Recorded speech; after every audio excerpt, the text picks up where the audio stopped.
Okay, good morning. We are actually at the Seaside Park in Fundy Heights again. So this is the entrance to the park. We're gonna walk down to the trail. So this video is mostly for Chris, just to let you know all of the hiking and everything that's available in the area. So this is our favorite park. This is like a 4-minute drive from our place right now, and probably say a 15-minute walk. But we can walk straight down to the water from our place. We don't get the trails and stuff, but this is our favorite park in the whole world.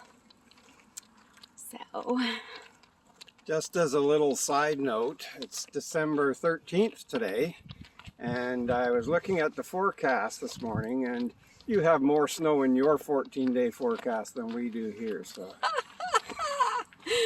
Put that in your pipe and smoke it. We'll get our jobs in any way we can. So it's a little bit foggy today, but it's so romantic looking, like with the fog over the bay. So gorgeous.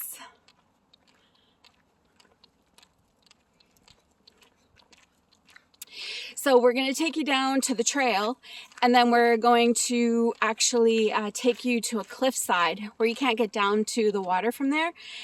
But when the sea is angry, it's an awesome place to check out waves. We've seen some pretty big storms from this cliffside, and then we'll show you the trail that we go to get down to the beach from there. But there's so many different hiking spots in this area.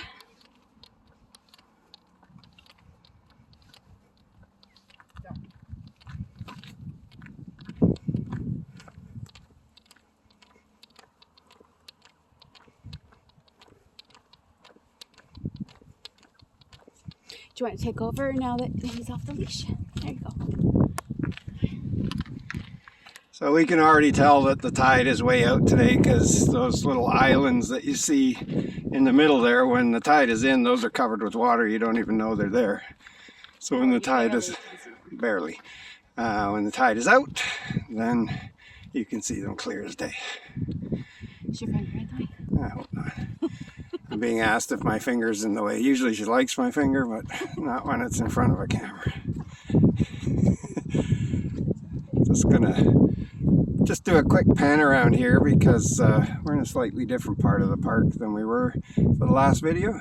You can see Jack is over there doing his business. We got lots of green space. Lots of green space, fresh air. We have the whole park to ourselves right now.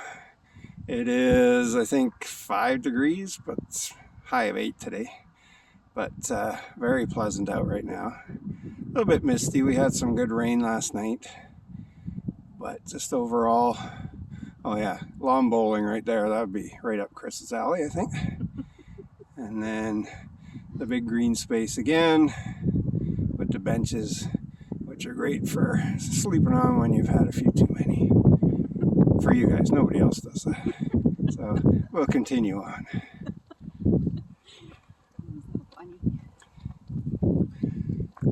So most of this park is flat, except for this part we're going down now, which is, we're trying to in some ways cater some of these videos to someone with a lack of mobility. And we are going to do that again with some driving videos. We're going to show places in the city by the water here, including our favorite beach, where you just drive right to the beach, and people every day you see them there. They park just on the little hill looking down at the water, drinking their Tim Hortons coffee. And there's a few other places like that too, overlooking Reversing Falls and at the Irving Nature Park, which has probably the best beach, but because it's a big park, they're not as dog friendly there as they are everywhere else.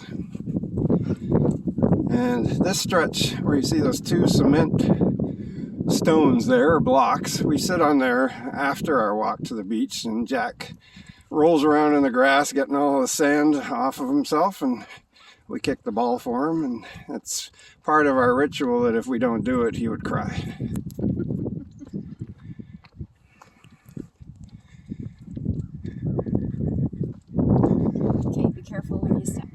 Yeah. You're not looking. So this is a hill going down to the trails. Yeah, this is the little, we're at kind of the start of a trail. Goes down to those, you can see them there, I'm sure, the railroad tracks that rarely get used. They're, as I mentioned before, they're owned by Irving. Irving owns the Southern Railway here. In fact, they have all the railway rights to the province. And it leads, if you go way down to the left, which is where that other little bungalow we were thinking of buying was, there's a storage yard there. So they do put some cars into storage, and then they pick them up and get them when they need them. But as Wendy had said before, they move very slowly, and it's very rarely that they come by here. But if you're in an active port, you're going to have railroad tracks. And on those occasions when we hear the whistles in the distance, we missed it when we didn't have it in Charlottetown. So It's right up there with foghorns that you hear. yeah, we used to So love the amazing. foghorns. We still hear some of them. It hasn't been that foggy since we came back, Yeah. but so there's just a panning around here. There's this trail goes to the right, and it leads to two different beaches. What are they called?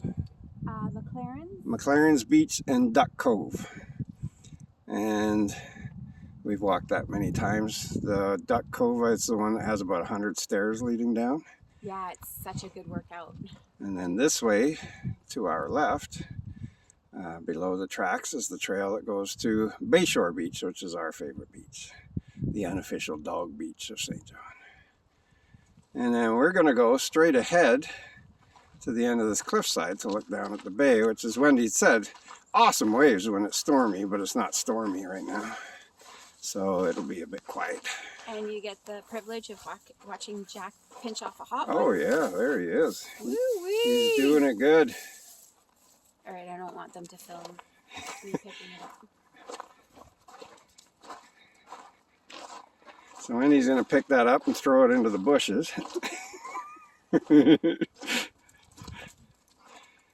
Her theory is she just doesn't want anyone to step on it.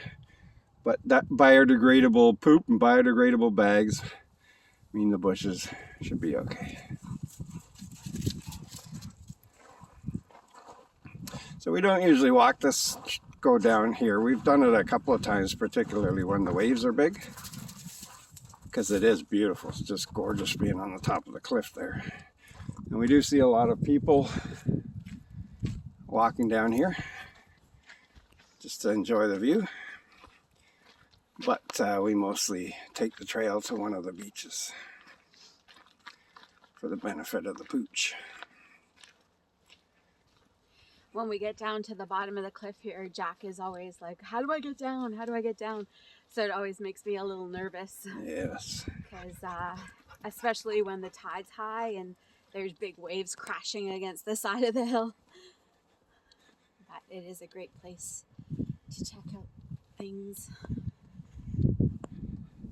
I'm trying not to trip over the rock faces that make part of the path, which is great unless you're not looking at them. Just panning around again.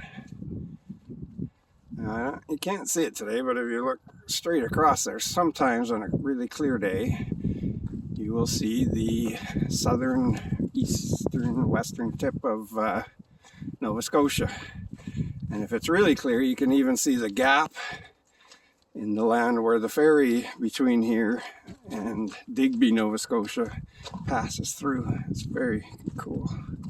We've taken that ferry once. Awesome ride because you get incredible views, but quite expensive. If you were to drive around, it would take you about 5 hours from here to Digby. Yeah, If you drove around the bay. a little more than that even. Yeah, maybe 6 hours. But the cross on the ferry is usually hour and 45 minutes to 2 hours. Yeah, and they have really good little restaurants on board that ferry too. Oh, we had awesome breakfast on there. We did. It was so good. But it was so expensive. Yeah, I mean, it's nice because it's not like going to the Vancouver Island where it's all crowded. It's not usually that busy, and they have a little, like a lounge where you can just watch TV if you don't want to look at the beautiful scenery. But it's a very nice ride, but not something we'd want to do all the time because of the price. So none of the ferries here are subsidized, so that's why they're so expensive. Yeah, that's why we haven't gone to Newfoundland yet. The ferry to go there is about $800 each way. Yeah, it's crazy. Alrighty. Yeah, so as expected, not really any waves, but you get an idea of the views as I come around here. So down there is kind of a rocky beach, and then at the far end of that is the Duck's Cove. You can actually sort of see a cove, and then when it bends around, you see, I don't know, is that McLaren's? No, that's the Irving part. So the far one is McLaren's. Is it? No, the far one's McLaren's. The one that's just around the bend here, that's Duck Cove. Those are where you take steel stairs to go down, about 100 of them. This area right in front of us and just off to the side, nobody actually accesses that area because the water at high tide always reaches it. So there is no real beach except for low tide, so nobody really goes there. And as you can see, it's very rocky. It wouldn't be enjoyable to hang out on, but the other beaches are clear, so they're nice to walk along and stuff. Where you going, Jack? Come on. Take a look around here. So there's always a couple of tankers in the bay. Just a friendly reminder that this is the ocean and not a big lake or anything. And you see all the seagrass on the rocks below.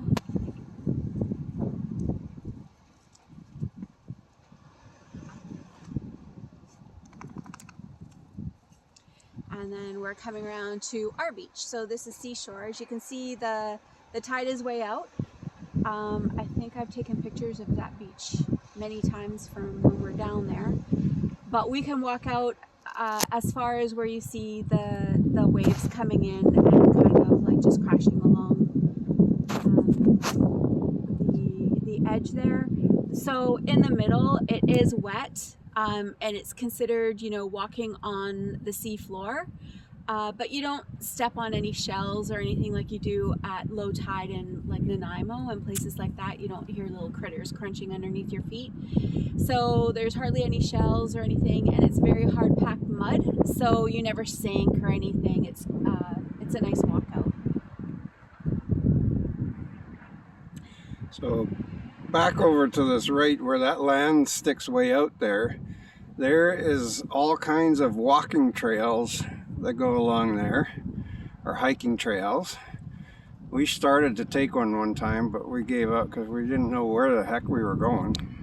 But it's very popular for people walking. You can get lost in there for hours because there's all sorts of trails in there.